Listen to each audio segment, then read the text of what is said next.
Why is your straw upside down? Because that won't go through the hole. That makes sense. Hi. Hi. How are you? Welcome back to It Bears Repeating. Oh, wow. I didn't even do the thing that we do. Let's try that again. Fine. Oh. I mean, no, it's fine. I think It's fine. We don't need it. Well, it feels wrong, but also we've been gone for a minute, and I think that's the vibe. The vibe is wrong because we haven't done it in a minute. It's true. So if you're listening, we're also posting a video of this on YouTube. So if you want to watch, feel free to watch. Head to YouTube. I'll try to make them live at the same time, but I also make no promises to that. Because sometimes life is hard. Life was hard for us in February. It was.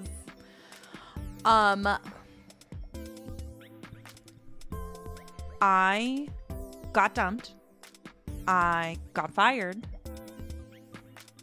And then had to figure out what to do about both of those. Despite having multiple jobs. But I still had to figure it out. It was a tough month. Tough month. Right. And Tiffany's schedule got weird. Because we were doing really well with recording because we had a consistent time that we were this is the day that we record, and we were doing them in advance that I had a whole week, we had a whole week to edit and put them out. So that got all off track. And then also weird things were happening with me personally. So many weird things. Also, Josh did not dump me. We are fabulous. Yes.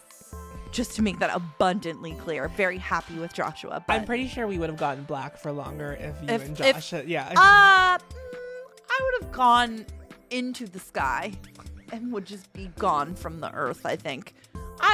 Not dead. I just would be living in a cave on a mountain. And by a cave on the mountain, I mean in a dumpster on Mount Washington. And I would not wish to be contacted. But luckily, we are fine. Yeah.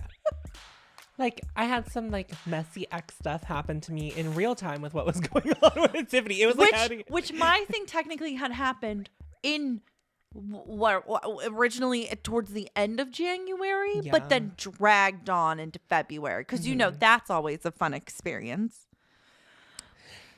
And then my job decided to change my role, and there was just 2 weeks where I was just in meetings every day, and that was not good. No, it was a very no good, very bad time for all of us, and I'm very sorry. But yes, and my mental state was weird because I had just left a job that I had been at for quite a bit. It was just bad. It was bad times. It was not a good time. But it's not going to be bad times tonight because we are finally doing it. We put it together. She's here. She's above my head. We are finally paying homage, tribute to one Marina Diamandis, formerly known as Marina the Diamonds, currently known as Marina, all caps. Marina. So what we are doing is a bracket style royale of every Marina song, including a handful of demos, because to get to 64, and we are doing 64 to find the best one, we had to just throw in 2 demos. But one demo makes a lot of sense because it was performed on tour, and the other one I listen to all the time. I know it's not going to win, but I had to throw it in there and give it a shot. And I think that's okay. Yeah. These are also going to break up Britney episodes. Yes. When I need a moment. That's still coming, I promise. Just again, it was a very unfocused time, hence us sharing it all with you. So I have randomly generated the bracket. I put all 64 songs into a number generator, and I created the bracket. If you're watching on YouTube, I'm going to flash it up on the screen. And then we will also zoom into the top left corner, and we're going to start with the 4 brackets in this top 4 corner. We're pointing, but there's a full bracket covering me and Tiffany up right now. If you're listening at home, we will just tell you the songs, Yes. So we are very excited. I'm very excited to finally get into this because we're going to have a lot of fun. If you're watching us on YouTube, we will reference things, but you will not hear them. But if you're in the podcast, you will very likely hear them. Just because it is what it is. Take that. Yeah. I don't know. Should we just do a brief Marina overview for the viewers? The viewers, because the viewers might the viewers are new to us.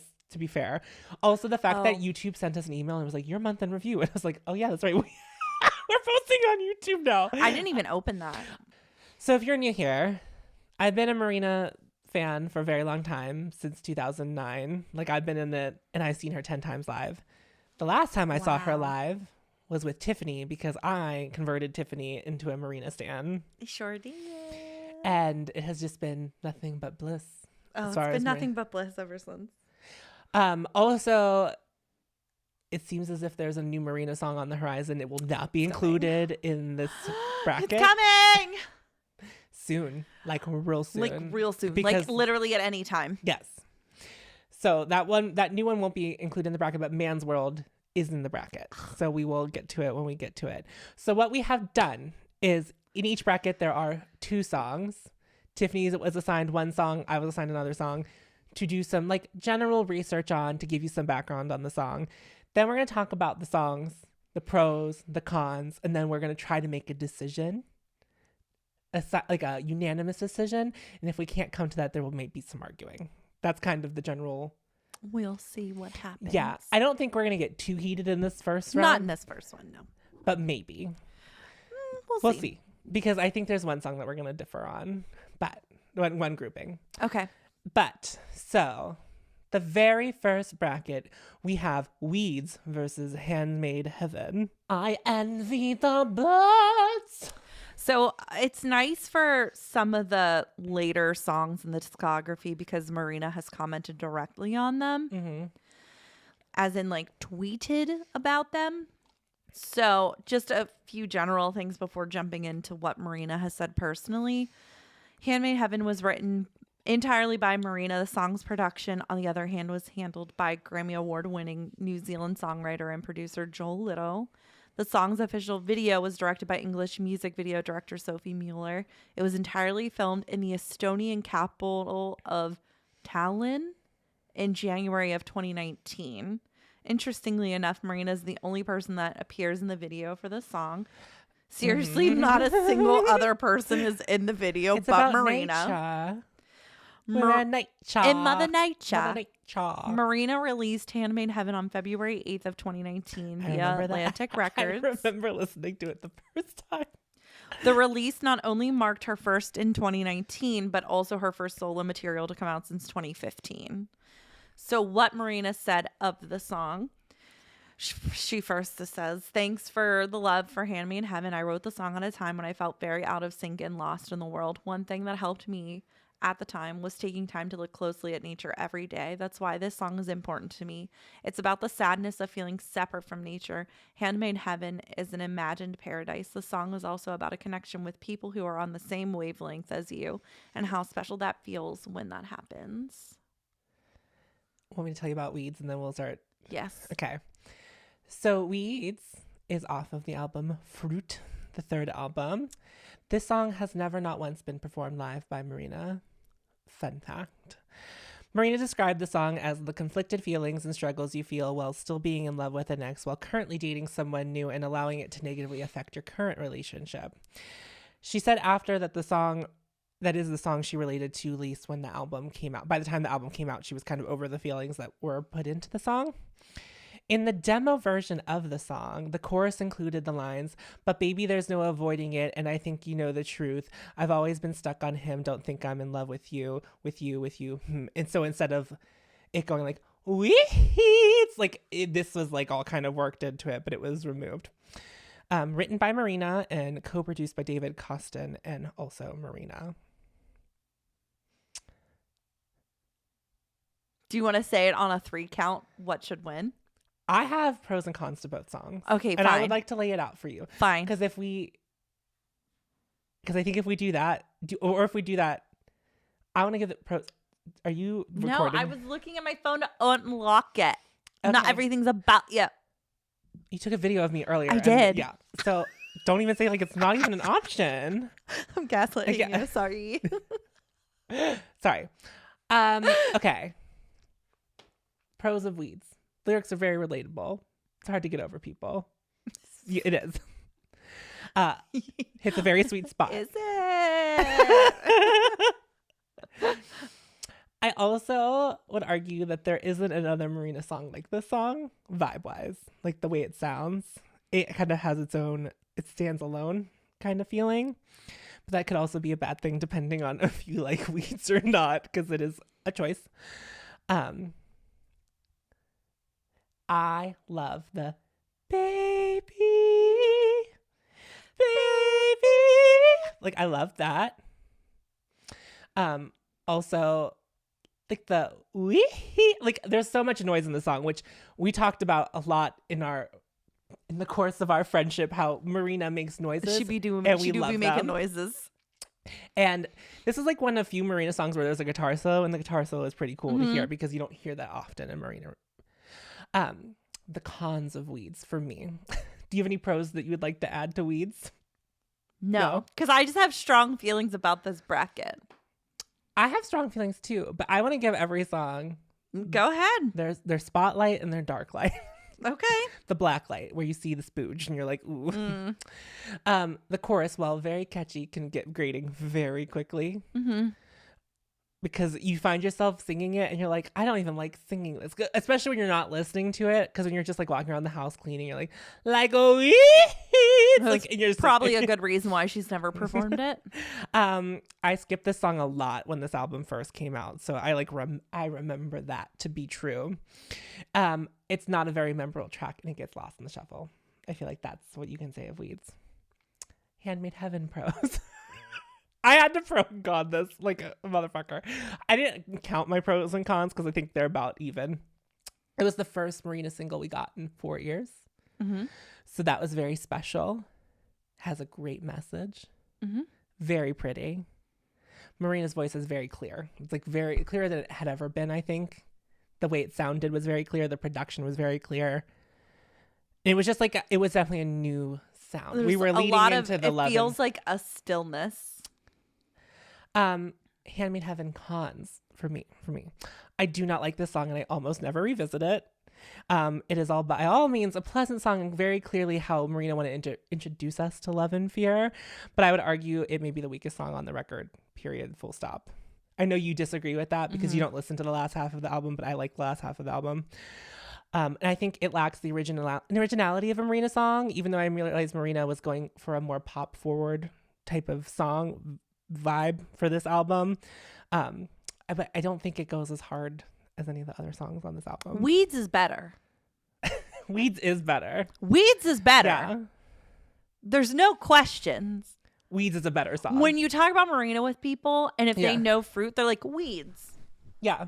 If you've listened to the whole Fruit album. Swear to God, people are like, Weeds.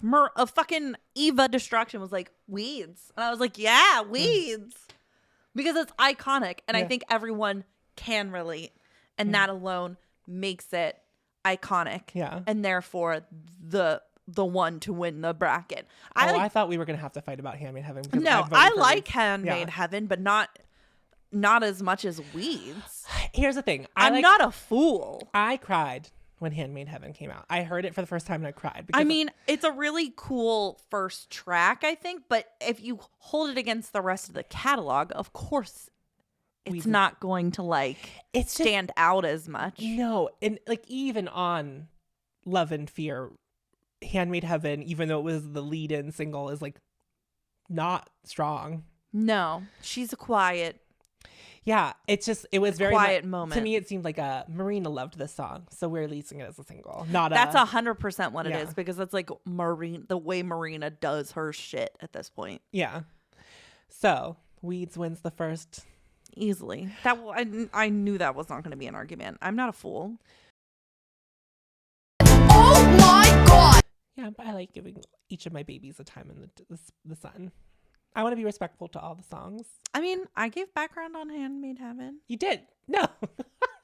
I wasn't saying that. I think for me is I'm going to have to say something nice about each song, even if I know in my head there's no fucking chance. I have no information on one of the songs, just to let you know. Okay, that's fine. Okay. So bracket 2 is Power and Control versus Numb. You had Numb. Fuck.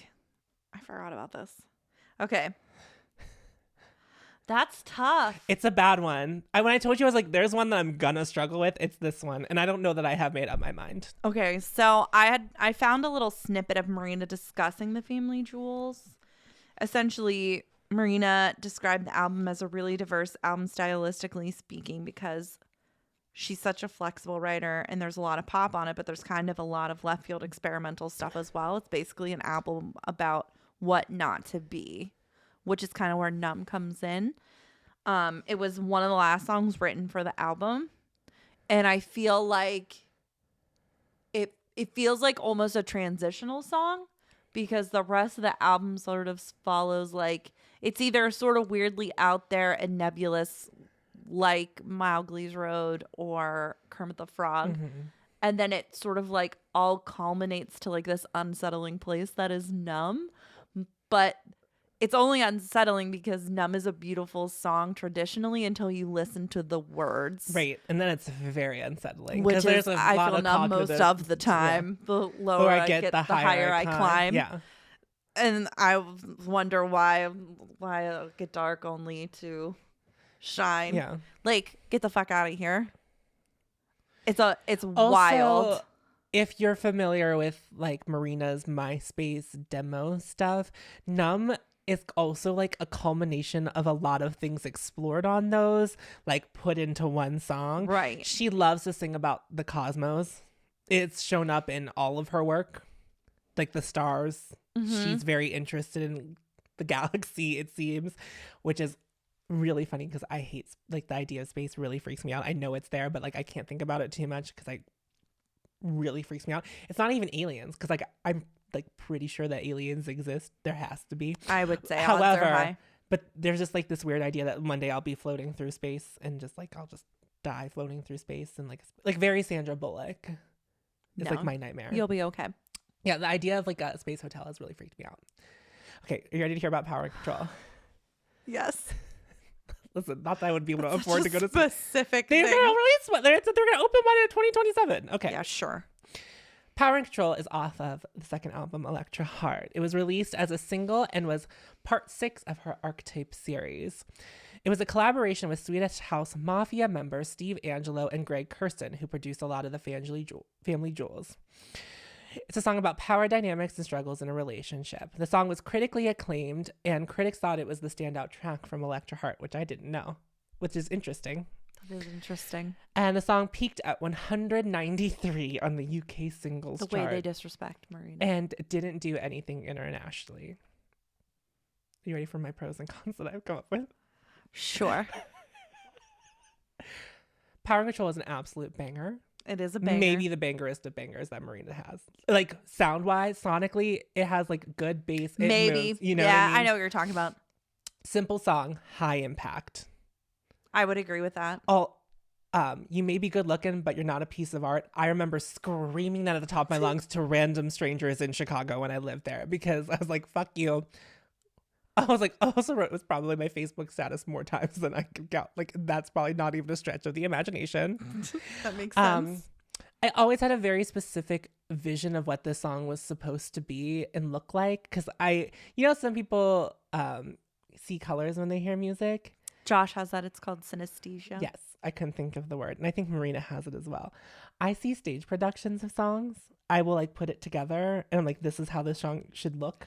I do that also, but I also have just like, I have a very vivid imagination. Me too. But that's, and normally if I don't get to that point where I'm like staging out a song, it's probably because I'm not that interested in it. It's like, but the music video of the song is great. It is so good. The way it's shot. The fact that like she's the focus through the whole thing and like the dude is just sort of entrenched in shadow. Like he's like throwing a ball at a wall at some point, but he is like clearly not the focal point. And I love that. I love that. She looks hot. Here are my 2 cons to Power and Control. Okay. It's heteronormative. It is heteronormative. But I will forgive. I think for Electra Heart, it makes sense that it's heteronormative. Yeah. And obviously she's starting from her point of view. Right. So like I can't really fault that, but it is. I can't sing it. Facts are facts. I can't sing it from the chest. You know what I mean? Like can't sing it full. I mean I do, but like there's not much lying behind what I'm singing because I really don't have that power struggle. And I to this day never have looked it up. I have no idea what she's saying before she gets into the I am weak. Which like, I'm feeling the vulnerability. No idea. Like, I have no idea. I am weak. Right? Yeah, because like I know it's like doesn't mean that I am weak, and then we do I am weak a couple times. But like I'm sure vulnerability. I'm like something about vulnerability. I'm pretty sure, but like what are the words? I don't know. Not very clear. Here are my pros to Numb. Literally, this song is perfect. I agree. I can remember crying the first time I heard it. You're also right, because it does build the whole album. This song is the most produced song on the Family Jewels. The way that it starts so quiet. Yeah. And then it builds. And then like a goldfish. yeah. And then by the end it's throaty. She's like yes. literally singing out of her Like throat. yelling. Yeah. I wrote that there's just like there's so much, there's a timpani in the song, like there's like bing, bong, like you're getting like full out production. I remember reading a review saying that this song was doing too much. I was like, it's the only song doing too much because the rest of it is piano key smashing, because like doom, doom, doom, doom, which arguably she's doing in this song as well, but there's like a lot more there's strings, there's just The strings. We've talked about this song specifically Like a about Marina, because it just scratches all of the itches you want from a Marina track. I don't know, this song has my whole heart. This wins. Yeah, This it has wins. to be it. It has to. Power and Control. Power and Control is very, a bop, but it doesn't have the legs that No. Numb has. but it's like it was too easy to just dismiss Power and Control. You can't. And You can't, because that's not fair. You simply cannot. Oh my god! But Numb is like, it was my, if you've been around, it bears repeating for a while, it was my number 2 song of the decade. Okay, so this is probably going to be the weirdest one for us to discuss, because it is Disconnect versus Baby, which are both songs produced or in collaboration with Clean Bandit. which is so funny. So, Baby is the first single where she's not credited as Marina and the Diamonds anymore. It is included on the 4th studio album Love and Fear. A version without Fonzie appears on the album's vinyl release, which is interesting. I have the vinyl. I don't even know that I noticed. Because when you see it live, it does throw you. Clean Bandit teamed up with the Welsh singer and Puerto Rican star Luis Fonsi for this Latino-fused banger. Marina handles the bulk of the vocals while Fonsi contributes a verse in Spanish. Marina has said, I wrote this with my boyfriend, Clean Bandit's Jack Patterson, which is how I learned who her boyfriend even is / was, depending on what's going on. It's got beautiful, quite classic melodies. I didn't know what I was writing it for. I just knew I wanted to do another session with Jack, as we hadn't since we had met and written the 2017 single Disconnect, and I love it. I'm very happy it's on my album. It's lovely and jubilant. Jubilant? Jubilant, yeah. I'm saying Jubilee, and it's not how you say jubilant. No. It's just a beautiful love song. I'm very open to collaborations now, but for some reason people don't really approach me. We reached out to several people for this album actually, but they all said no. And while Marina's laughing her ass off while she says this, by the way. So What else was asked? I don't know. Okay. Let me tell you about Disconnect. Okay. Because this was a journey. Disconnect was a journey. It's weird because like I know you like some of this you weren't real time for. I remember this one real time. So this song debuted during Clean Bandit's set at Coachella in 2015, and YouTube would not let the video of this live because like it was Coachella always, you can watch it on YouTube every year, and you could at the time, so people were like screen recording it so that people could watch it later. But it kept getting copyright striked so fast. Like I remember seeing it posted. I would like try to get to it and I just like couldn't ever get to it in time. It was very frustrating. Okay. So this song wasn't properly released as a single for 2 more years on June 23rd of 2017. This song does not appear on any album, Clean Bandit or Marina. And the reason for the delay is that Clean Bandit couldn't settle on production, and they went through 30 plus mixes of it. In 2016, while Clean Bandit was having a Titter Q&A, Marina tweeted asking when the song would be released. Excuse me. Yeah. The song was released immediately following Marina performing with Clean Bandit at their Glastonbury set. And when she was introduced on stage by Grace of Clean Bandit, she said, "We're so excited right now because we're about to share with you a brand new song. We finished it last week and we released it today. It's a collaboration with one of the greatest artists of our generation. And she, Marina, actually wrote it together with Jack the first day they met about 2 years ago. And we're so happy that it's finished now." Here I go with my pros and cons. Because I think we're going to disagree on this one. I'm like fairly certain, but we'll see. My favorite parts of Disconnect. I like the theme and message of the song because it's about being like too caught up in your technology and not being able to live your life. And I feel like Marina is definitely the kind of artist I want to hear singing about this because I feel like she has the intellect, the smarts, the intelligence to sing about this in a way that doesn't feel like phone bad, nature good. Like it's a little more nuanced. It is than more that. nuanced than that. Marina herself has had a real evolution with her social media, especially like during Electra Heart, which was like very social media heavy. We were on Tumblr, we were on Twitter, and she was like using them like a real person, like not like a real person, but real people of the time. I was going to say, as people did at the time. So she was posting all the time. And then during and after Fruit, it was almost like she just like she wasn't using it at all really. And now she definitely uses it more as a strategic thing for her music. And sometimes she'll post about cats. Which I love. I like the cat. I mean, It's literally so cute. And I find the ooh very satisfying on this song. Yeah.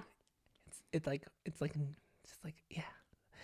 And while I don't always love when songs don't really build, I find this like very pleasant to listen to. I like the song. Cons. The track is just overlooked a lot. Like I don't think people think of it when they think of a Marina song, really. And it lacks a little Pros of Baby. It does slap. It does slap. It's also fun to hear Marina with another person on a track, which we like don't get too often. She did that song with Griffin, which is like a DJ, I think, and another person appears on it, but they don't really like sing together. And it's also interesting hearing Marina do like the Latin flair, because I don't know that I would have thought her voice, not that she's not capable, but like I wouldn't have associated the two. Yeah, not what you would think of. The chorus hits. So I also good. like whenever like, yeah, and my favorite part of this whole song, and I don't know why it always strikes me, but I like make sure I like tune in whenever it happens. Whenever she sings "My Heart's Like a Rubber Band," I'm like in. My heart's like a rubber band, and it's a shame. Yeah, we love to sing on this podcast. If cons, I have to be in the mood for this song. This song, if it comes, I have to skip it if I'm not in the mood for it. I wrote the live version is very jarring because when you skip the Louis Fonsi part altogether, it's like I remember. Nick turning to me whenever it was happening, he was like, "Wait!" I was like, "Yeah, he's not here."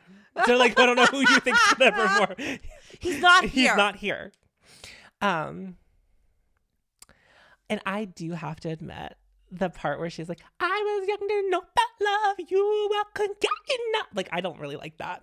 Oh, I love it. I don't like that. And I love Marina's phrasing. So like, for me to, it was just like for whatever reason that one like. It just makes me go like, whoop. And I say that we just came off an episode of our other podcast where we listened to She-Bop, which was like basically all of that. So I don't know why sometimes it's okay with me and sometimes it's not. But so what are you trying to say? I'm picking Disconnect for this one. That would be my choice. It's so boring. It's so boring and no one even knows the song. But it's so good. But it's so boring, it's Thomas. Not boring. It's literally so boring. So good. How often do you go out of your way to all the listen time to Disconnect? You are so full of it. I am not. I bet I've listened to Disconnect more than I ever have listened to Liars and the Lies Who Tell Them. I am not lying. Literally a single featured on an album, and Disconnect just exists nebulous, not attached to anything. I will Because tell it's you. boring. Oh! Okay, first of all, Because it's it in is my boring. Spotify countdown from last year, so it tracked, and Baby did not. I'm just saying. I'm gonna let you have Baby because I know I'm not gonna win this one. Because you don't have the facts, baby. It's not that I don't have facts. You don't I have just the have facts, a taste. baby. Disconnect. You don't have the facts. I am tired of Baby. the erasure of Disconnector just really pisses me Well, off. if it were more interesting, it wouldn't It is not erase this itself. interesting. It has lyrically, there's content there. Yeah, but the rest of it is boring, which is why It's it took not more than boring. 2 years to come out. It's not boring. And also, you weren't starving for Marina content. That's why you like it so much. You have fucking trauma associated with its release. I don't have trauma associated with its release. You were waiting and waiting and waiting, and you got a morsel and you gobbled it up. I still like it more than Baby, and I will stand by that. You can like it more than Baby, but Baby has legs. Baby's Plus, gonna- she looks so beautiful in the music video. She's like literally a goddess. And she sings her ass off in that song. She has also commented on that. She was like, this is very difficult to sing. Don't we It's all fucking know? exhausting. Oh! Truly. The fact that she does that live on purpose is a feat. Oh my god! Rootless and Mowgli's Road wins. Sorry. Rootless is great, and I love Rootless. First of all, there's no information on this about the internet at all. Mm-hmm. It's just like, and Rootless is on this album. It also was a bonus track on the American version, Yeah, at and least. like I looked and looked and looked, but like nothing exists about Rootless. But it also doesn't matter because it's going up against Mowgli's Right, Road. and nothing. It's really hard to beat Mowgli's No, Road. you're not. Mowgli's Road is a tent pole.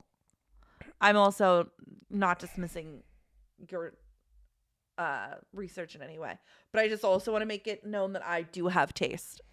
I'm not. You know what I mean? I know that Like, Disconnect we is my already know. outlier. Like I know that.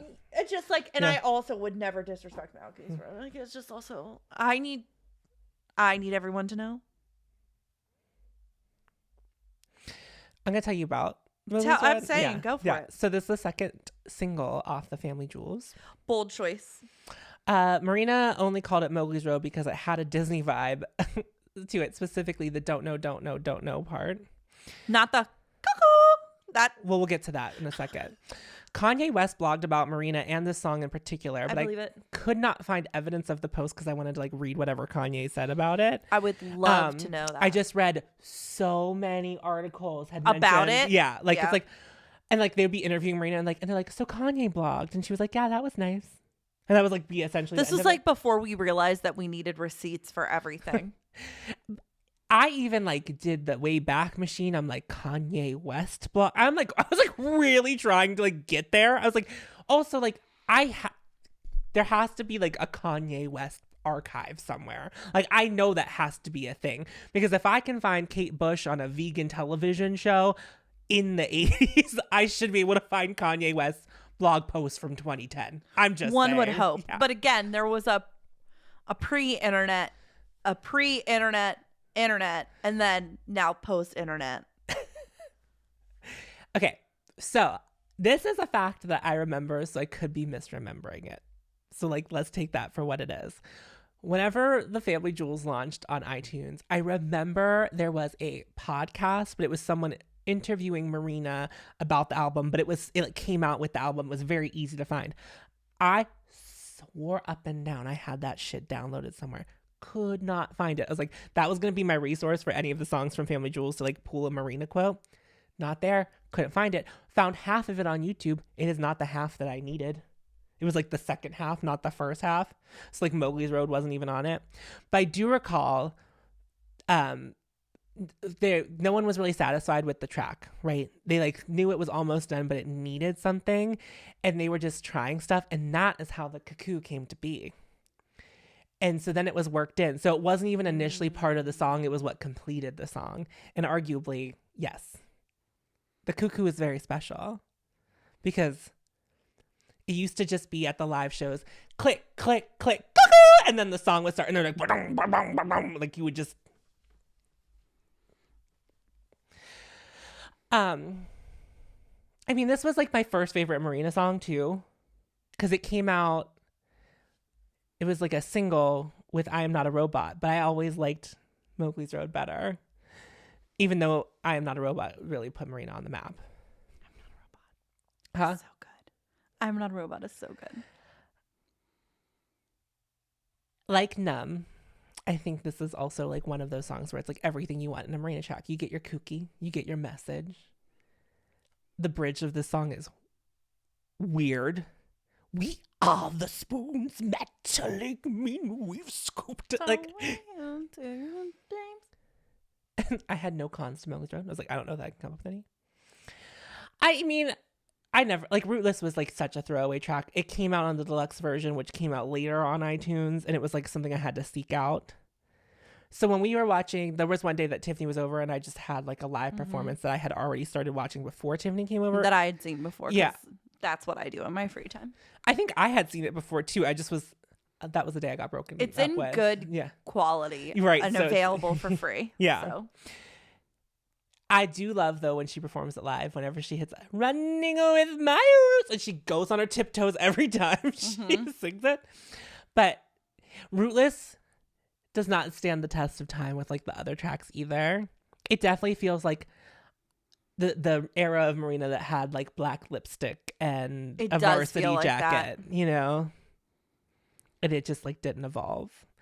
Although arguably she hasn't performed Mowgli's Road in a minute. Like, it did not get performed during the Love and Fear tour on any stop. Which is fair. I think that's okay. That is okay, but it is my favorite. So when I don't hear it, it makes me sad. But it got performed a lot. Like, it made it to whenever she did the, oh my God, what was the? Neon Nature? Yes, she did perform it then. I remember losing my mind, screaming, you know. I was like, this is my favorite song. Even though, like, is it? We'll find out. So that was bracket 1. Oh, we already said Numb. We started with Mowgli's Road is the clear winner. Oh my god! Yeah, it just is. It's fine. So that's bracket 1. We went from 8 to 4. And we're going to do it again. That wasn't that hard. No, it wasn't. It was easy breezy. You were like, I was like, let me tell you about every song. You were just like, okay, I have a clear winner. I just need to talk it out. Since I just need to talk it out. I spent a lot of time with I just knew. My heart knows. I spent 10 years with some of these babies. And That's even fine. though I know they're not going to win, I'm like, but we need to talk about them. We can talk about them. I just like also know in my heart. And some of my songs, like, I honestly couldn't find anything about. Yeah, I mean. And I was found, trying to focus on stuff I knew you wouldn't know. And I was like, it's only so much info. Right. I got a lot of my information from like a Marina wiki. Yeah, I also came across the wiki. And I learned a lot. And then I then started clicking on things and I was like, I can't live here. No. I got to the point where I was like clicking on things. I was like, I didn't know that. I didn't know that. And it's like, and I was like, this is why there's a very specific reason why I don't do this, because then I won't get lost and I can't be doing that. However, it did lead me into that weird guitar version of Radioactive. And I was like, oh, did you listen to it? I don't remember. Because it was like 40. The thing I sent you was 45-minute song, but it was like the very first track. And I was just like, there's a weird version of Radioactive on here that you have to hear. We'll play it after this. Because I don't fully remember. Anyway, so these will be interdispersed. If you're on YouTube, thank you so much for watching us. I hope we didn't annoy you with our singing, our stylistic choices. And I'm sure we'll build a pattern as these keep going. Because obviously, as we get further along in the brackets, there'll be less to discuss. Like after this first round, it'll just be like, it's this song. Mm-hmm. Yeah. Mm-hmm. All right. Thank you guys so much for listening. Thank you. Love you too. Love you so. Bye. Bye. Blah.